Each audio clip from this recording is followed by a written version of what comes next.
I'd like to welcome everyone to tonight's meeting of the Ames Board of Education. Board of Directors, can I have a motion to approve tonight's agenda? So moved. Second. Moved by Rosser, seconded by Briggs.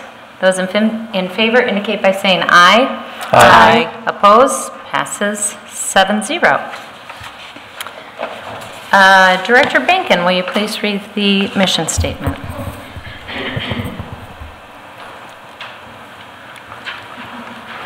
The mission of the Ames Community Schools is to ensure that all learners develop the knowledge, skills, attitudes, values, and personal esteem necessary to grow in and shape a changing society. Thank you, Director Bankin. Discussion items. Our statement on discussion items. Residents of the district, students attending the district, parents or guardians of students attending the district, and district staff members may address the board about any topic relevant to the district, whether on the current agenda or not. Those who wish to speak must sign up at the beginning of the meeting. Speaker participation is limited to 3 minutes once per item. The views and opinions of citizens addressing the board do not necessarily reflect those of the board, district administration, or staff. Speakers are to remember that Iowa law prohibits the board from discussing specific employees, students, or their performance. Student speakers will state their name and school, others will state their name and address. And for our first discussion item tonight, we have information technology.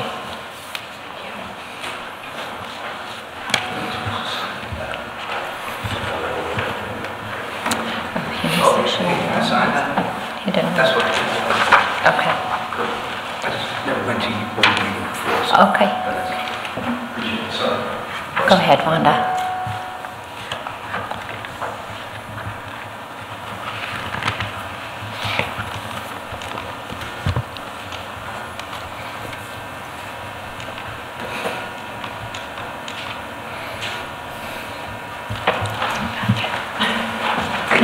Thank you. Here comes Carl. He's on his way.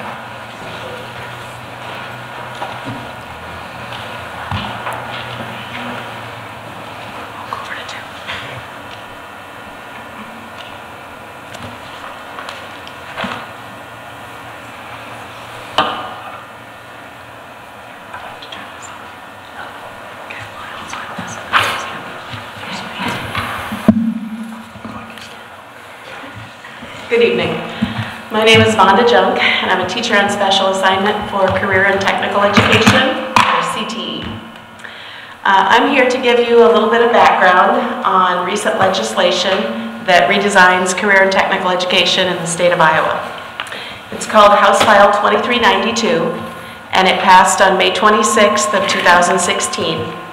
The State Board of Education adopted it in January of 2017, just this year, and directions to districts on how to implement are just coming out this fall. The biggest change is the introduction of some new service areas, which we're going to show you here in just a minute.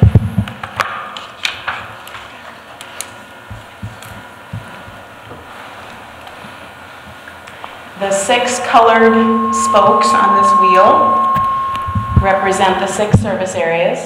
Kind of hard to read. There is a requirement of all school districts to offer and teach a minimum of 3 sequential units in 4 out of the 6 service areas. And 3 sequential units just means 3 year-long courses or 6 semesters.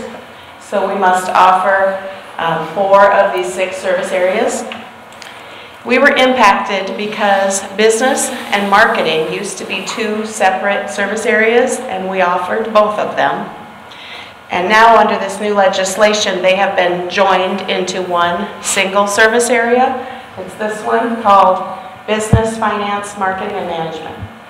So we do meet the minimum required number of courses in that service area. We also meet the minimum requirement in human services and in applied sciences, technology, engineering, and manufacturing. So we currently meet these 3, but we need 1 more. This is a brand new service area called Arts, Communication, and Information Systems. We currently offer a couple of courses that fit into this service area, but not enough to meet the minimum requirement of 3 sequential units. Still, we would like to offer this one as our 4th required service area. In making any kind of a change, of course, we need to consider the needs of our students, teacher certification, and cost of implementation. So I just came to the board tonight to give you that little bit of background and to let you know that we're working as quickly as we can to come up with a plan for next year. I just don't know what that plan is yet. We are meeting with a consultant from the Department of Education in November, and we will come back to you with more information as soon as we have it. Thank you. Any questions for Vonda? What are you hearing from students as far as the topics? Are there things here that they're really looking for that we're trying to address? We haven't really surveyed the students yet. We're kind of waiting to see what comes of our meeting with Pat Teben from the Department of Education. Courses that could be offered in this area are computer science, computer programming, things like web page design, graphic design, audio and video broadcasting. We do have a club that broadcasts the Shout. There's possibilities that that could be expanded or made into a course. So we have students interested in a lot of these areas.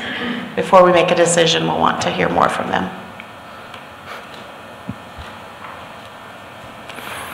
You did mention that right now you currently offer in the purple area, arts, communication, and information systems. What are those? We currently have 2 semesters, desktop publishing, website design, and multimedia. Okay, so I thought there was a website design in there already, but that's part of one semester in addition to something else, is that correct? We have 2 semesters right now. Is it? Oh, okay. Yeah. Okay, so you just need to get another full year for that to be completed? We'd also have to look at these 2 pathways because we'd have to choose one of those. So the 2 that we have fit into the top one. Mm-hmm. And if we went in a different direction, that would be in information technology, the bottom one. Sure. Because I know over the years I've been on the board, a number of students have asked about the programming course. And I'm sure you've heard that too. Right. You don't need to do a survey to necessarily hear those things from not only students but parents too. Now, you said you had the business, finance, marketing covered, the allied science, technology covered. What was the third one? Human services. Okay. Which was formerly called family consumer sciences. Right.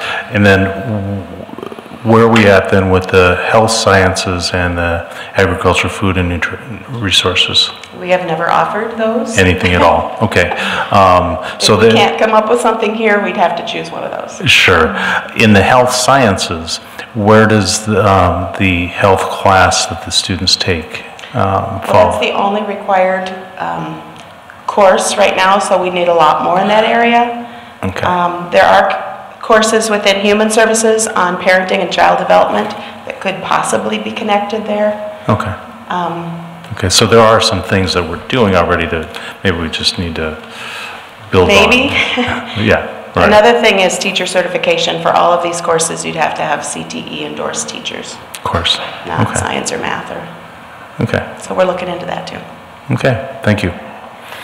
So Vonda, just for the good of the order and for because we don't talk about this a lot, what will this look like as the work you do? As what will it look like? What will you bring back to the board?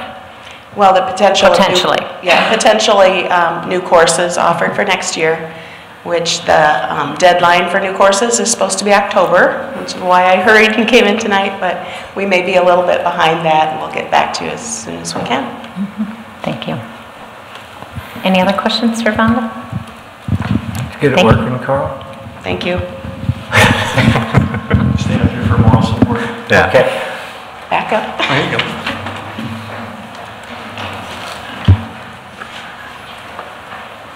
Are there any public comments on information and technology, the presentation we just heard? Come on up.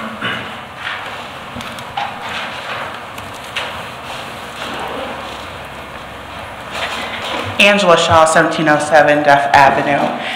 Looking at those core curriculums, Iowa is an agricultural state.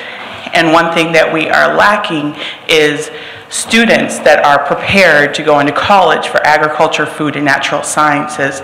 So my question to the board or for the administration, how are we preparing our students for jobs that are in Iowa that will keep students in Iowa and not see them going out of the state for jobs if the emphasis doesn't have classes related to agricultural, food, and natural sciences?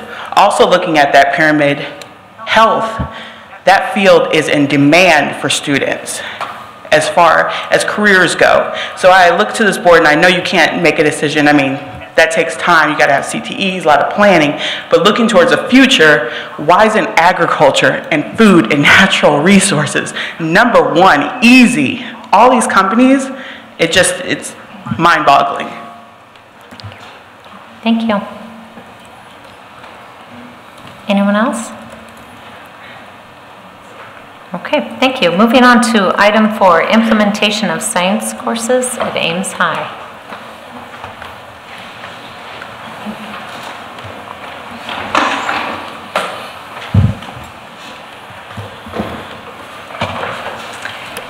Hello, I'm Kari Smith, math and science teacher on special assignment for the district, and I'm joined by Eileen Sullivan and Sam Edster. They're both science instructors at the high school. We are just here to inform you of the final phasing of the science pathway system that will go into effect next fall. So I'm going to let Eileen and Sam kind of talk about the work that they've been doing in preparation for that. I would like to start out by wishing you a happy Mole Day.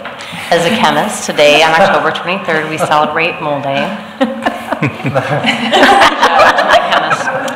He knows. The chemist in the back. With our process of redesign, we're looking at what's good for our students. We were looking at aligning with the next generation science standards, which are now our Iowa core standards. We're looking to offer more choice for our students and offer more variety or directions for the choice for our students.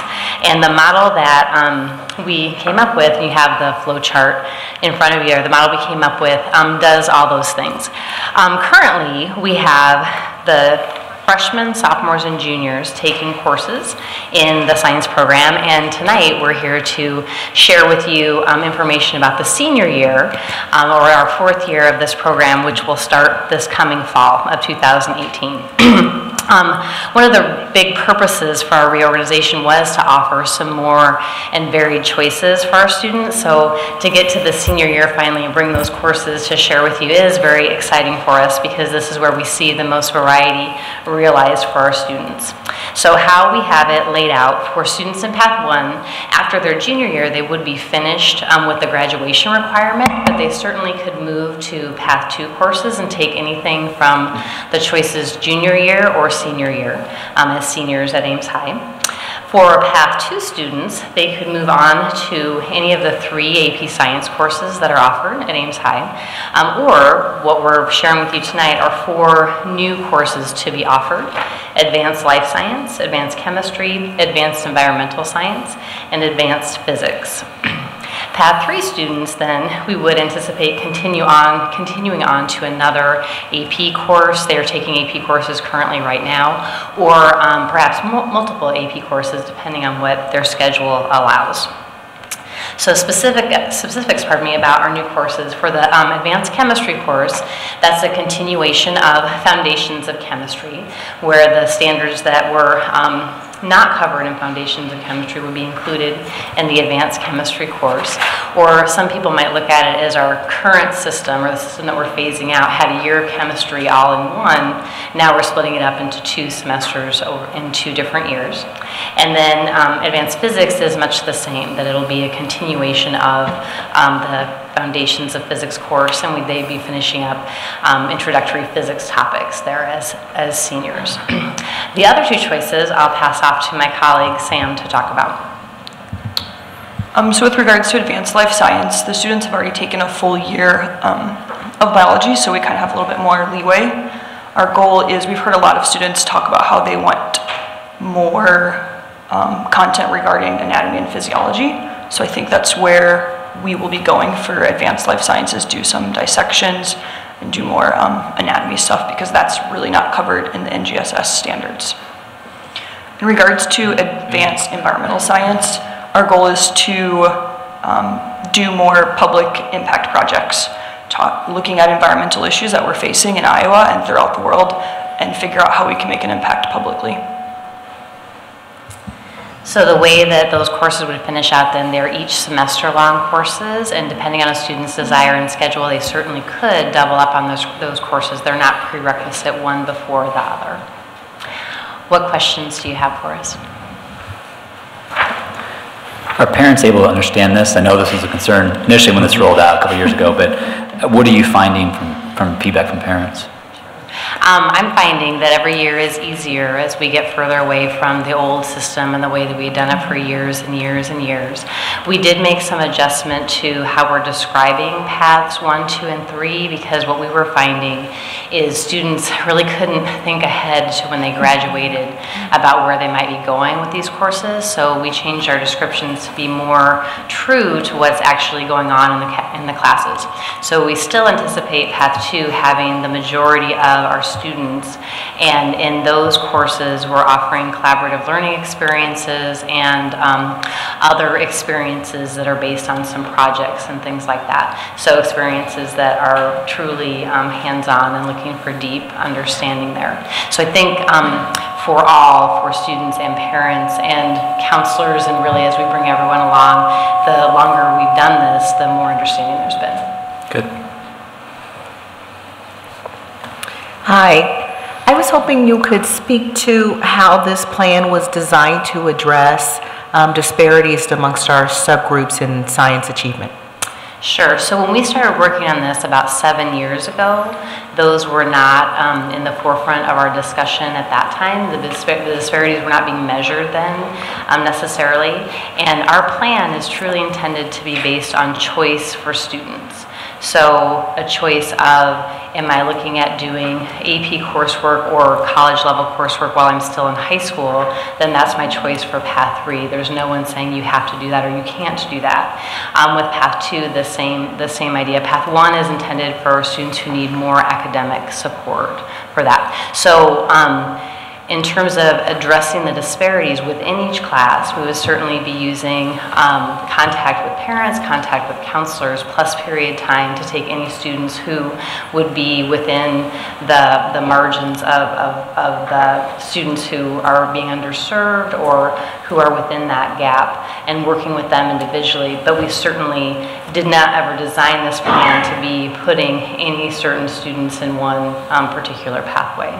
Is there room to do that now? Not like right now, but is there room to maybe consider that moving forward? Can you be more specific about consider? To be more mindful about when we're redesigning curriculum or paths or tracks, to think about how we are perpetuating or facilitating continued disparities. Yes. I think we are addressing it now with individual students on an individual basis. We were looking at student data and identifying students that need additional support. And so from a non-deficit perspective, how does this plan provide opportunities for students who traditionally have not been able to access AP or advanced courses? The plan itself is not leaving anyone out of AP or advanced. It's a self-choice sort of plan.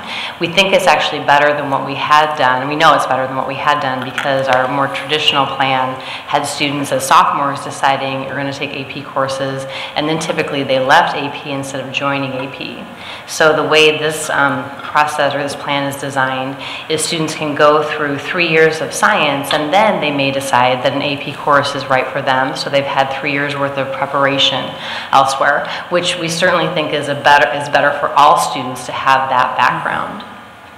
So I believe it was, at the middle school, there has been some discussion about thinking about the criteria of what, even if a student did decide that they wanted to choose a different track that led them into an advanced or an AP course, sure, there were some barriers in terms of the grades or the scores that were required. Has there been any consideration about what barriers we may not be aware of that are preventing some students who might choose this from entering? Right. We haven't necessarily talked about that. The selection process, application process for Path 3 has been based on Iowa assessment scores, and we've been very generous with Iowa assessment scores. The criteria for 3 scores, if they meet 2 out of 3 scores, there's an appeal process. Once they get to Ames High, if they find they'd rather be in Path 3 than Path 2, there's an application process to move over into Path 2. When we present the material to the students at the middle school, it's to all students now, not just a select group of students. The counselor at the middle school spends time talking with me and with my colleagues about students there. So certainly we can look into more, any suggestions you could offer as to what we would be looking for, because right now we're looking at it as a choice for what students might do. But it's a choice with restrictions, right? They can't just choose to show up and take the course. There have to be some requirements that they have to fulfill. For which course? Any of them. You know, whichever path, I guess it is what I'm thinking. They can sign up. So any student can sign up for an AP course, is what you're saying? The only path that has an application is Path 3 for the first 2 years. And then anyone their senior year could take an AP course. There's no prerequisite for that. When you start this, you say you're going to start offering classes in the fall? Or next year? Is that whatever? For the 4th year of this, for the senior year. Right. Do you have the I'm looking at hers. What data are you collecting? So like, can you come back in a year and tell us, you know, we're doing it this new way and we know now that the numbers are different than they were before we were doing it this way? Like, how are you capturing the meaningfulness of the change? So what change is happening next fall is just the senior level courses. So right, I understand. 4 years ago we phased in the freshman level right, courses. I understand. Okay,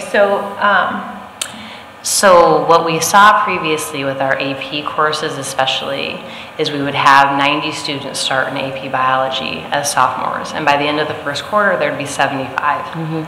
And then those 75 would turn into 65 AP physics students, and then maybe as low as 40 AP chemistry students. So the attrition that was happening there was certainly not benefiting students, or we felt like the forced choice at the sophomore level, then once they left AP, they never came back. So switching around to anybody can do AP courses, and they always could do AP courses, but preparing for 3 years of AP in Path 2, for instance, to take that course their senior year. With the students in Path 3, there's an application process for freshmen, and the thing that Path 3 does for a student is it lets them take multiple AP science courses. But again, our past data would suggest that there were only about 75 students who ever took all 3 AP courses at Ames High. So that didn't seem to be a hindrance that way. So in terms of tracking data, what I could say is we anticipated up to 60 students would truly be interested and willing to sacrifice the time that it would take out of their schedule to do multiple AP courses. Now, we still have yet to find out senior year what that looks like for students. So these 60-ish students, but that really, if we followed our old path, that's who had gone through AP courses before. So certainly we can come back in a year and would happily share with you what students out of Path 2 took AP courses, because that's the real change, that we have no true way of measuring what it was like before, because before, very few, if any, students ever added an AP course if they didn't start down that path. Does that better answer? It does. Because, I think it's on everybody's mind, really being thoughtful about addressing these disparities and mindful about it, particularly when you're starting a new program or a new phase of a program, to be just kind of looking out for collecting as much data, being mindful about the ways in which we may or may not be facilitating or excluding students is a good opportunity. Right. And we are still very actively within the classes of the junior year going to talk to them, talk to students and share, because it's new for them for certain about what their options are. Because we also run into things like where they're going in a year, what they need to have for that senior year. So it looks like a lot of choice, but there are constraints that they have as well. Thank you. So the senior year classes finally will be here, which I'm sure you're very excited about, next year. Okay. So we've started at the end of this year, we will, or maybe you already know, have you seen some numbers from, because you're offering the 11th grade classes now. Have you seen some of those numbers, and quantify how many students who were in, and I can't see, can you pull that down so the audience can see it? Just a little bit. So in Path 1 and 2, were there any significant surprises or changes from the students that were in Path 2 that then chose, as you're talking about, to switch over to one of the AP courses in their junior year, or excuse me, in the 11th grade, because they can do that as a senior, so we're not going to see that till next year. Till right, next and that's year. what we're Okay. and we will be very interested to see that as well, because that's one of the things we thought was a real strength, is by the time you're a senior, students might be more interested in a particular science or think that that's a better opportunity than maybe what they had before. So we will say honestly, we don't know how many will change, but we'll find out. And then going back to the years that you have had experience, have you seen much change or shifting, let's call it, or choosing to shift from Path 1 to Path 2? We have, and we've seen shifting both ways, from Right. 1 to 2 and from 2 to 1, and it's not been a significant number of students. We've spent time, my colleagues actually have spent time counseling the students and the parents. And again, we changed our descriptions more so to fit better what the experience is of the class too. And both Path 1 and 2 are truly collaboratively focused and looking at projects and hands-on and minds-on experiences. But we have seen switches there. We've also seen students go from 2 to 3, and we've seen students come from 3 to 2. Okay. It'd be interesting to see those numbers. I'm sure for some other members of the board too, to see in preparation for next year what the numbers are going to look to. So if we could show if you could throw that together for us, and you don't need to come back to the board and present it. You can email it to us, it'd be fine with me. But it'd be interesting to see how many students have moved back and forth between the 3 pathways over the past 3 years. Right, and it would be a handful, less than 10 probably. Okay, thanks. From a staff perspective, what do you and your colleagues feel about this? Is it positive, negative, burdensome, no? Say your question again, please. I'm just curious about staff. Like, how do you feel this has gone? What additional support do you need? How have you dealt with this change? So my first year teaching, I taught AP Biology the old way. So I had sophomores coming in with very minimal chemistry background, biology background. It was a struggle because I had to teach chemistry and I had never taught chemistry before. So I think the Path 3, the way that it is when they're having experiences pre-AP biology, pre-AP chemistry, pre-AP physics before even taking an AP course is very beneficial to them, and they already understand the workload that it takes to be successful in an AP class. With regards to support, I think we'll have enough staff for these classes next year. We'll just have to switch around.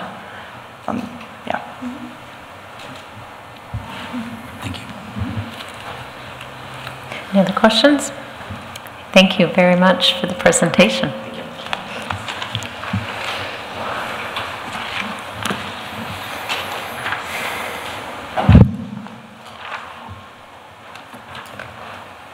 And any comments from the public on the implementation of science courses at Ames High?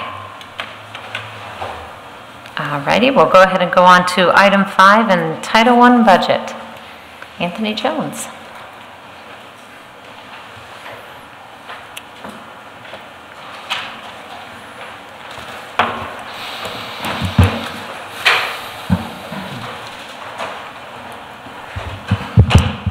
Good evening. Good evening. Hi. My name is Anthony Jones, Director of Student Services. My responsibility tonight is to share with you our Title I budget for 2017-18. The Title I is a federally funded program with funds flowing to local school districts through the Iowa Department of Education. And funds are allocated annually based on district poverty. In Ames, 4 out of 5 of our schools, our elementary schools, have been pointed out as schools who need support for Title I. Those services are provided to Meeker and Mitchell, are both school-wide programs because they are 40% or more of their students are on free and reduced lunch. The other 2 schools who will fall into that category are Edwards and Sawyer. They are considered to be targeted assistance schools. And it's because they fall just below the 40% threshold. For this year, 2017-2018, the Title I carriover for this year is $65,000. It's about $65,000. For Title I Part A, $567,099 have been dedicated for the Title I Part A. And for Part D, for our Title I funds, is about $19,000. If you have the funds from last year that was set aside for us, you would see that in 2016 and 2017, we didn't have any carryover funds. So this year, we were fortunate enough to have $65,000 carried over from the budget. As you also can see from 2016 and 2017, funds were a little bit low than what was given to us last year. And then as you look at our Title I fund in Part D, we had a little bit more set aside. Most of our funding for the Title I is set aside for our teachers' salary and benefits. And the other funds are set aside for, and that's mainly in our elementary schools for our success teachers. For our Part A funds, within our Part A, we also have funds set aside at our Beloit facility. And then our Part D set aside funds where you see $19,531 is set aside for our YSS facility, which is our 712 house as well as our recovery house, our boys and girls funds. What questions do you have for me? I'm wondering, I'm wondering what are the services that we're providing to each school? For instance, Meeker and Mitchell, what are the actual services? For Meeker and Mitchell, those funds are set aside mostly for, as I said before, mainly for salaries and benefits of our teachers, our success teachers. We have success teachers in each of those schools. Some of those funds are also set aside for curriculum. We also provide services for tutoring for our students who may need more assistance in our reading and our math. We also have funds set aside for summer school, the materials that they use during that time as well. Also additional resources for books. Okay. Do you have money for PD? Yes, we also have money set aside for professional development. How do the parents are involved in this process at all?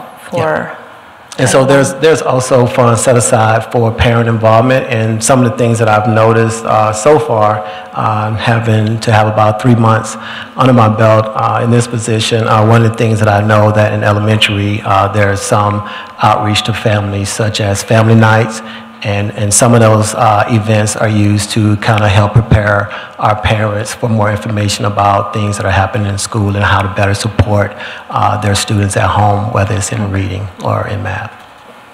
Thank you. Welcome. Go ahead. Dr. Jones, I was curious if you know how, I guess, this is appropriated from the federal government, point being, are we at risk of potentially losing funds down the road? And how are we going to deal with that? Yeah, for what I've noticed that each year we always have to be mindful that there's a potential that could happen. And so one of the things that we try to do is to make sure that we're aware of making sure that our teachers are supported basically for their salaries and benefits. And then we also look forward for our general funds to help support any extra support that we need if we don't get the support from the Title I. Okay, so it could be some risk to losing staff if that level of support isn't constant. Absolutely. Okay. Yeah. I think I'd support Dr. Jones on that. And since this Title I has been implemented, every year we get a letter just about in May that says you might expect a reduction in Title I funding from the federal government, but they always seem to come through. But some of the more recent discussions have been about just wiping that out entirely. So people do have to be prepared for that one. Thank you. The summer school program this year was at one location, correct? Yes, correct. Okay. Describe it to me real quick. How many kids were involved? How many teachers were providing the wonderful day for them? That's what I was kind of looking for. Yeah, we have two of our support teachers, our instructional coaches who were available to help support our teachers during that time. We have approximately around about 12 teachers over the summer, and the location was at Edwards Elementary. In the previous years, it's been held at Ames Middle School. And so this year was actually the first time that it was held, first time in a while that it was held at an elementary school, which made it more appropriate for our elementary students. They felt more at home. They were able to go out to the playground. They were able to sit in chairs that were more used to their size. The cafeteria created a very welcoming space for our students. And so we also had, as well as myself, I'm an on-site administrator, and we also asked the elementary principals to provide support for the first 2 weeks for a great transition for our students and our families. And we also have summer school coordinator, which is Linda Jones, who helps support our teachers and our parents and students. Okay. How many students were involved this year? I don't know the exact number. I would say around about 180. We tried to get about 200. We didn't meet that number, so around about 180. Sure. And also correct me if I'm wrong, but I believe that lunch was provided free of charge. Yes. Chartwell also provided lunch for us. Fill in the blank. Why was it provided free? Or maybe you can answer that one. Because it's going to dovetail into the conversations that Dr. Jones and I have been having. We started 2 years ago, so this would have been our second year offering the summer school or the summer lunch program through the federal government. It's 100% federally funded, sorry. And if you meet certain requirements, then you can provide lunch for free. Mm-hmm. We have been doing a closed enrolled site because neither the middle school or Edwards fell in a tract of the city that qualifies to have an open site. Mm-hmm. So as long as a certain percentage of our enrolled students meet the free and reduced guidelines, then we can offer all students that attend summer school free lunch. But it does limit it to those that are enrolled in the summer school. So Meeker and Mitchell are both in tracks that we can have an open site, and so Dr. Jones and I have been talking about the possibility of having summer school at Meeker this year so that we can have an open site, which means that any child that walks in the door for lunch that is 18 and under, whether they're our students or they can eat and participate, and it's free, and we don't have to go through all of the extra requirements they have to go through for a closed enrolled site. So that's kind of where I'm going. I know Mitchell's a little hard because it's clear at one end and the busing's more difficult, but Meeker is a little more central, so I think that'll work fairly well. Okay.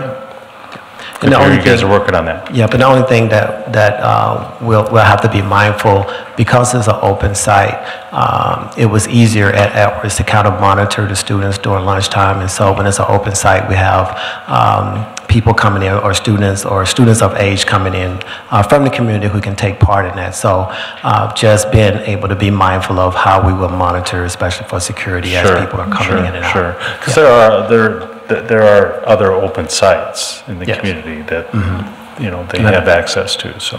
Yeah, Ames Public Library is particularly one. Okay, thanks. Yep, welcome. Great, thank you very much for the report. Thank you.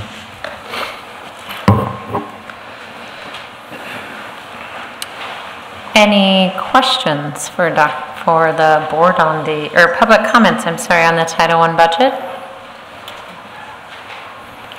Seeing none, we will move on to the public forum, and Larry Eastman, I have you signed up first.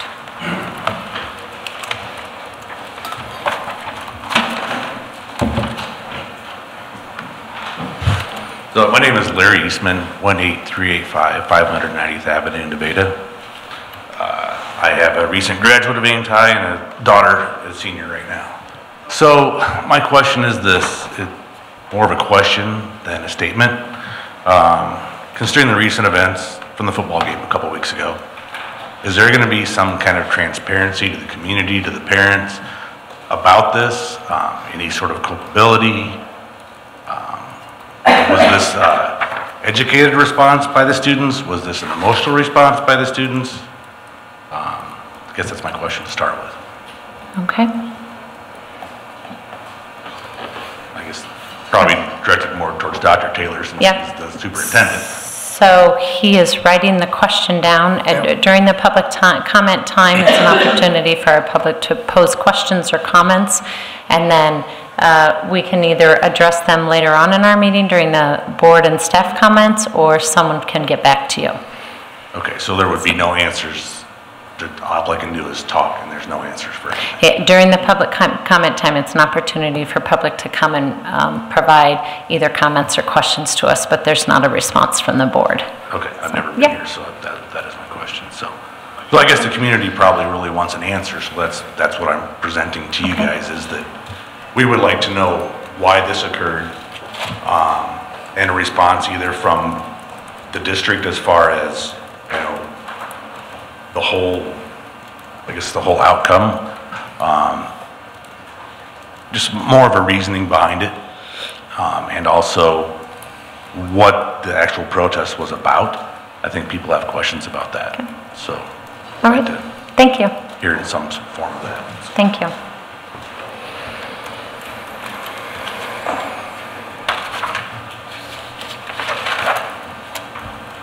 I need a sheet of paper.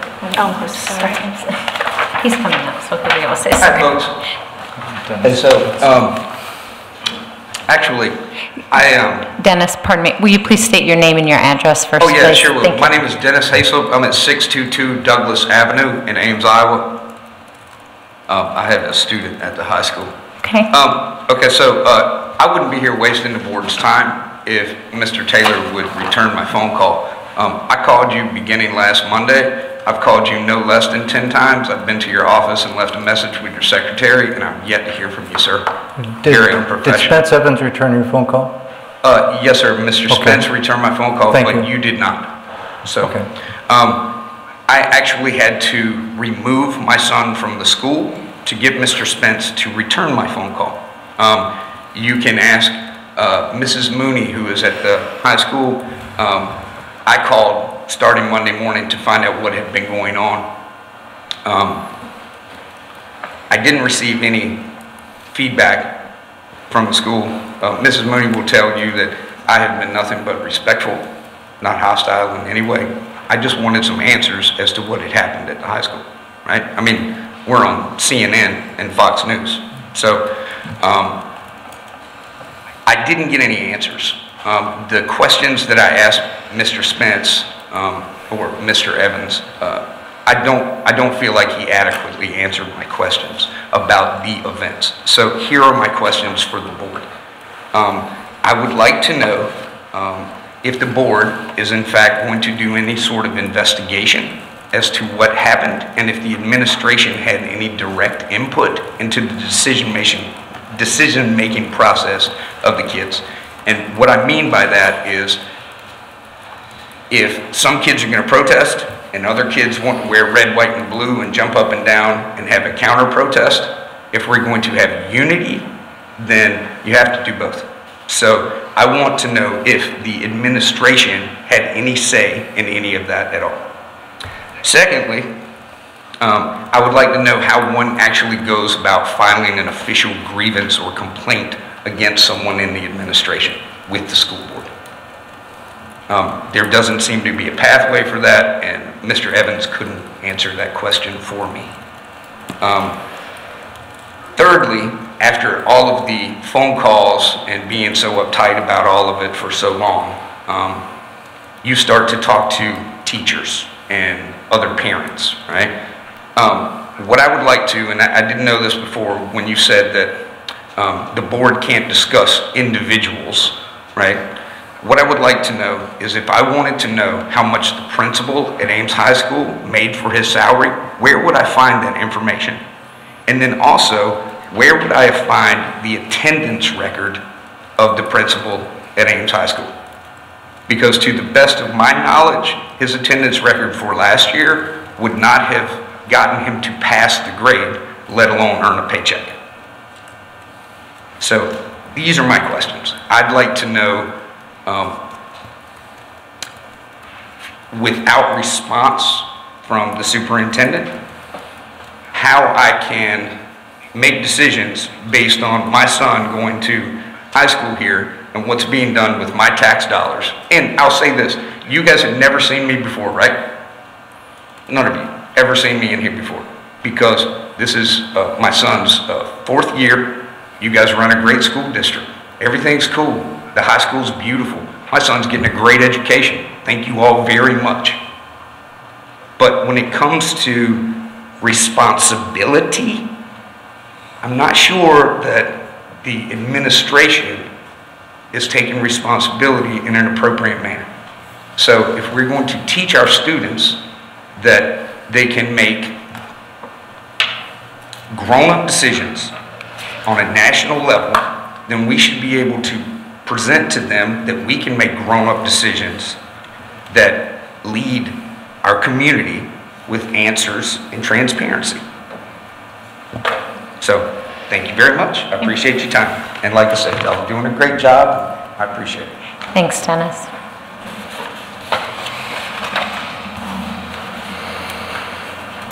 We will move on to the consent agenda. Move approval of consent? Second. Moved by Deerdorf and seconded by Perez. The consent agenda includes the minutes from the meeting held on October 9. Claims and payroll and the financial report are actually for September 2017. The personnel report, and I tried to explain a little bit just for new board members about reclassification. And you'll notice that there are some reclassifications on the 2nd page, or 3rd page actually, of the personnel report, where we have individuals who have completed some coursework, which then moves them up on the education level and thus receiving additional salary.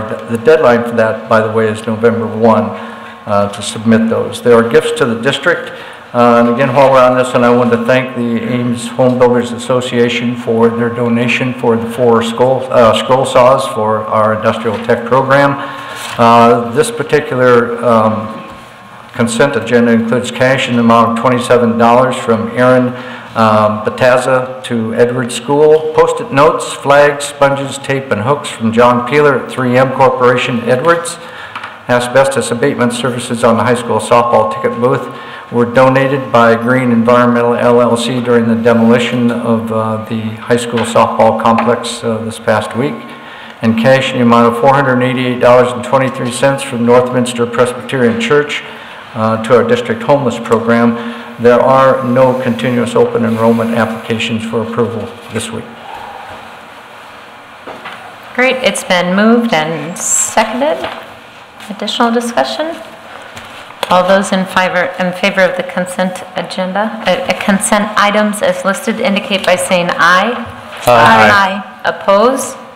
Seeing none, passes 7-0. We will move on to the action items, and the first action item is the final acceptance for the electrical construction package on 24th Street. I move the board approve final acceptance of the work on the electrical construction contract package completed by Van Manen Electric Incorporated on the 24th Street project in the amount of $1,028,722.21. Second. Moved by Briggs, seconded by Rosser. Any discussion? All those in favor indicate by saying aye. Aye. Aye. Oppose? Passes 7-0. Item 12. I move the board approve final acceptance of the work on the mechanical construction contract package completed by Hudson Thomas Incorporated on the 24th Street project in the amount of $1,334,883.16. Second. Moved by Rosser, seconded by Briggs. Any discussion?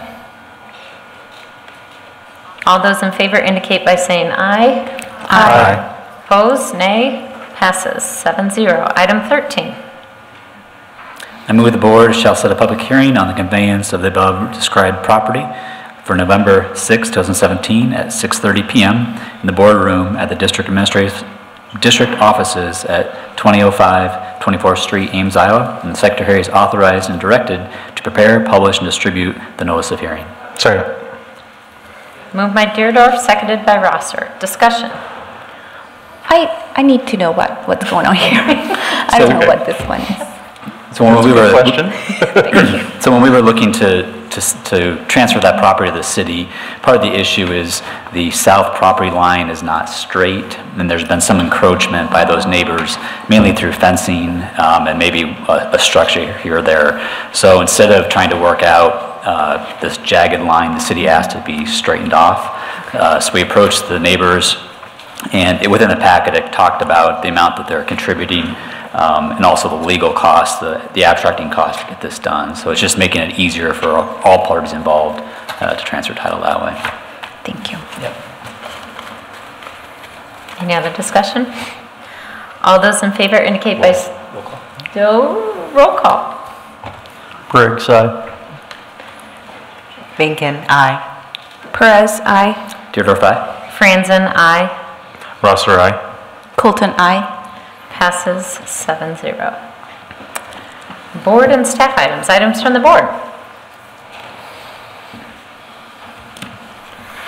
So I guess I'll start. I do have something that I want to say, and while I understand that the district and the board leadership team had made a statement about the events a little over a week ago, I guess I want to make a statement that goes to my own personal perspective on the matter. So let me pull the email up, and if anybody else has to say something, go ahead and say it, because I'm on the wrong document. My computer died over the weekend, so I just got it back tonight. Okay. It's lovely weather out. Does everyone have their Halloween costumes ready? Yeah? Yeah. Okay. All right, I'm good now. I've got the right document up. Back to what Sullivan said, the 2017 goal is Captain America. Very cool. So again, just retrospect, this is my own personal statement. This is by no means a reflection of the board, the administration, or anything else. Over the past week, I've received many emails or letters regarding the actions of the Ames High School students. At first, I was inundated with messages of disgust and anger. Then I began to receive statements of support and thanks. I won't attempt to explain why the students chose to wage protest. I will tell you that it was not directed at the national anthem or the United States flag. This was merely a means of which to ensure that their protests would be recognized and dialogue could begin.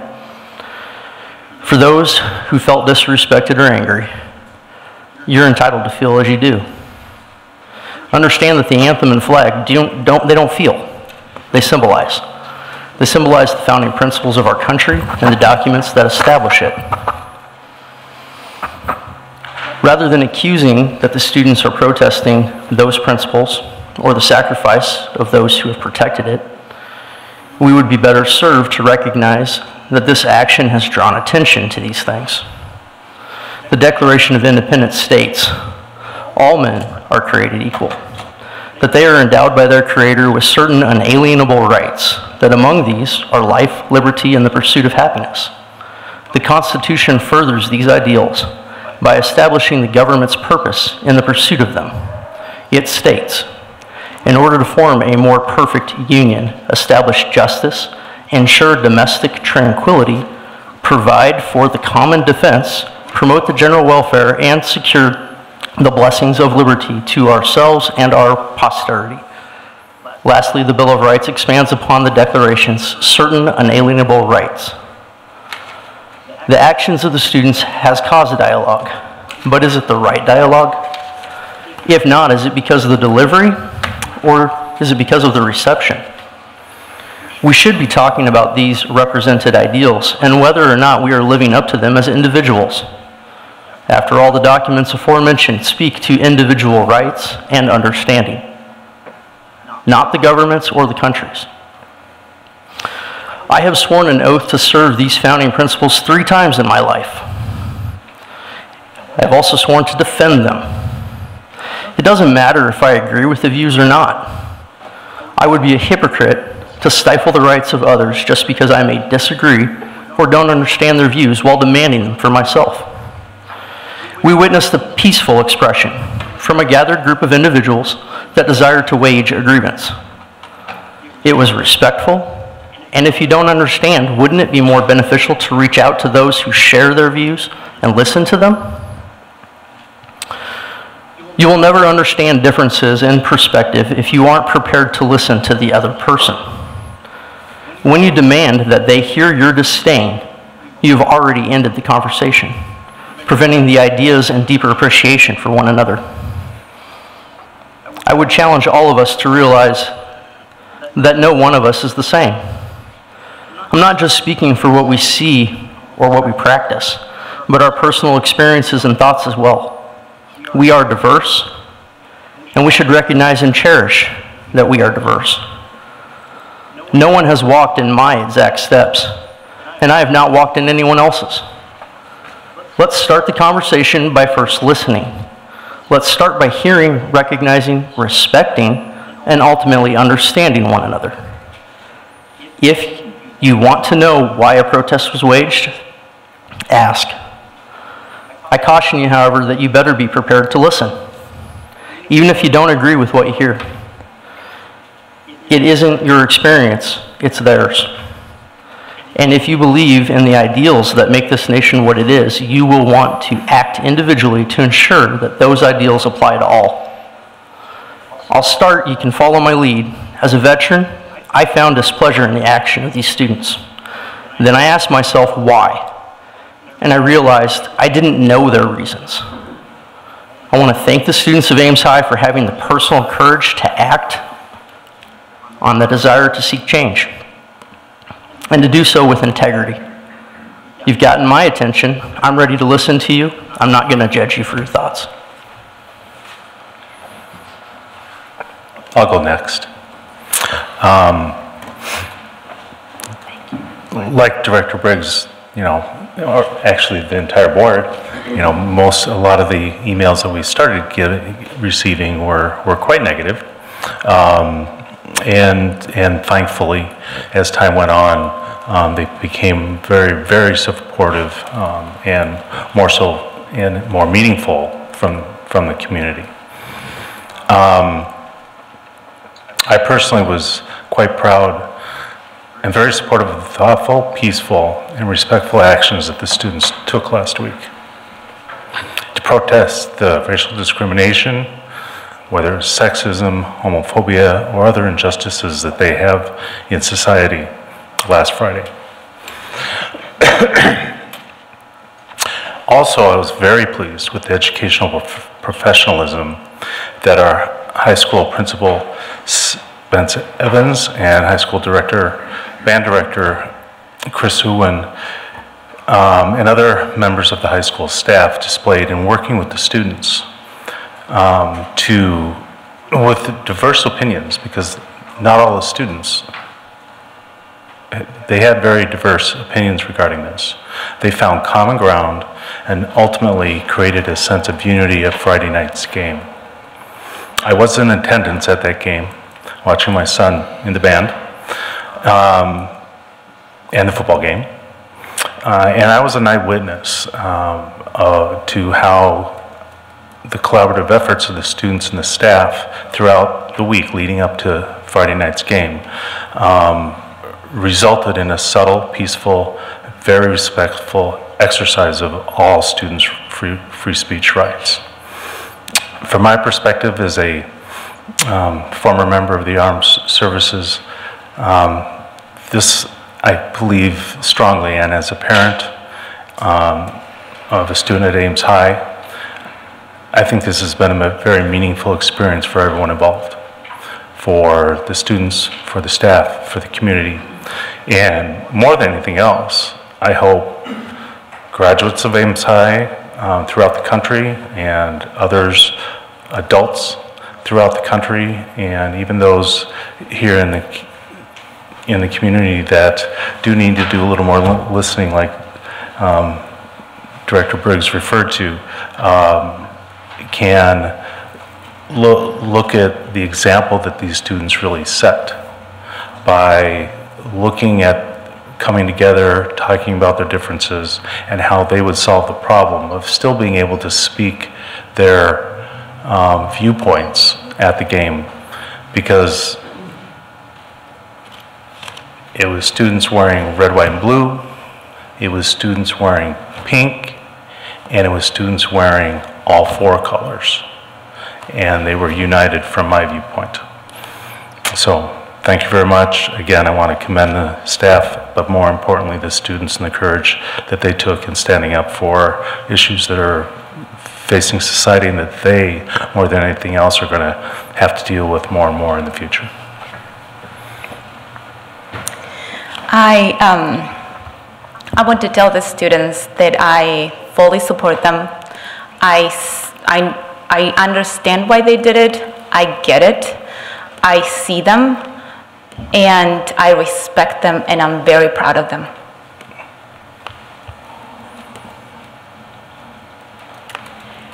I think the thing that I would like to emphasize, last Monday morning coming into the district office and seeing four minds, that would be Eric. I know that you worked hard, and I don't know that you even had last Sunday to yourself, because I know that you and Spence were really working on top of it to try to get us to a place Monday morning that we could make a statement. And I really appreciate your leadership, as well as Dr. Ross and Dr. Taylor, because I really appreciated when, at the point that I was brought in as board leadership into the statement, I didn't really have anything to add. I was proud of you from the standpoint that you brought it back to our mission statement of who we are to be, what is to guide us, and challenged all of us to listen, to understand that there are different sides, and we all have to admit this is a really challenging time in our society, and we have now lived and experienced it in the past week and a half. It's been hard to get back to people, you know, to hear someone say someone hasn't responded to them. I have people I have not responded to, because the sheer volume of communication that has come towards us, whether it's board members, and I know I don't have a fraction of what the staff has received. So I really just want to thank the staff, and I know Spence is not here, but I really want to thank you for really diving in and providing the leadership that this district needed, because we have to heal, and I appreciate the last words of let's do it together, because it really is about all of us coming together, and whatever heated topic that we have in this school district, we've got to do it together. We've got to sit and have the conversations and know that we are going to disagree, but we've got to sit down and have those conversations. So I really appreciated the message and all of the effort that the four of you put into it, because I I got brought in at the last part, and I know that it was a very difficult and stressful time, but I really appreciate your efforts, so thank you.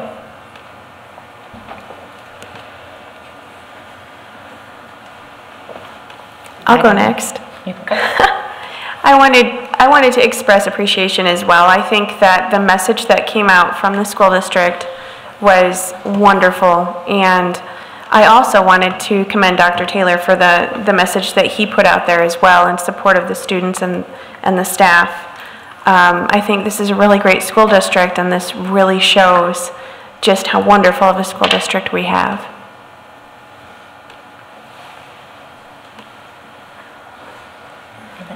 All right, items from the staff. It's a classic of great kids doing great things, and they did collaborate, they problem solved, and they worked that out themselves, and we'll make that very clear on the timeline. It will help people understand that one. I did provide the board with a couple documents just for your homework, if you'd like to read those. One of them is on Iowa revenue growth, and it continues to sag, and another one on the state tax revenue prediction. The sad news coming out of both of those documents, or that you will be able to read, which is easy reading, is that there are some state budget cuts that are going to be very likely.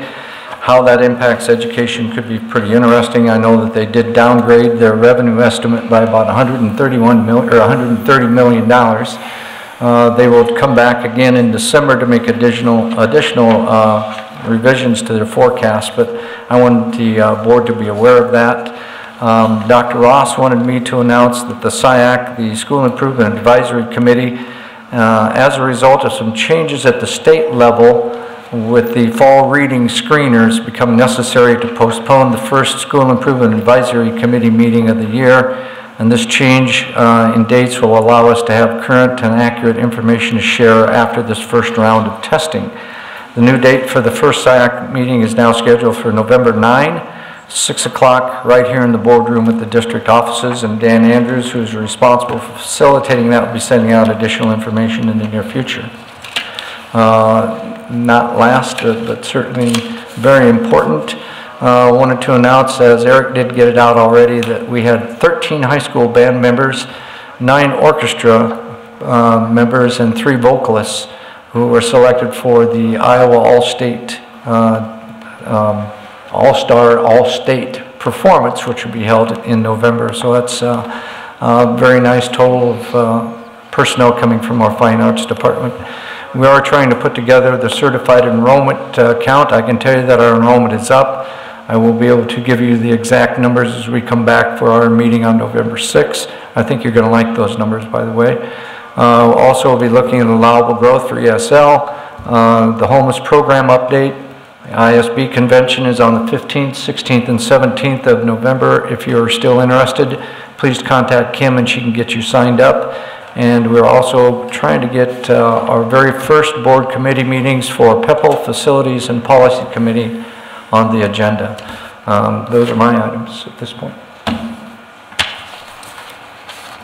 All right. I'll take a motion to adjourn. I motion we adjourn. Second. Moved by Perez, seconded by Deerdorf. All those in favor of adjourning indicate by saying aye. Aye. Opposed? Passes 7-0. We will take maybe a 5-minute recess so that we can get set up for our work session on the pool.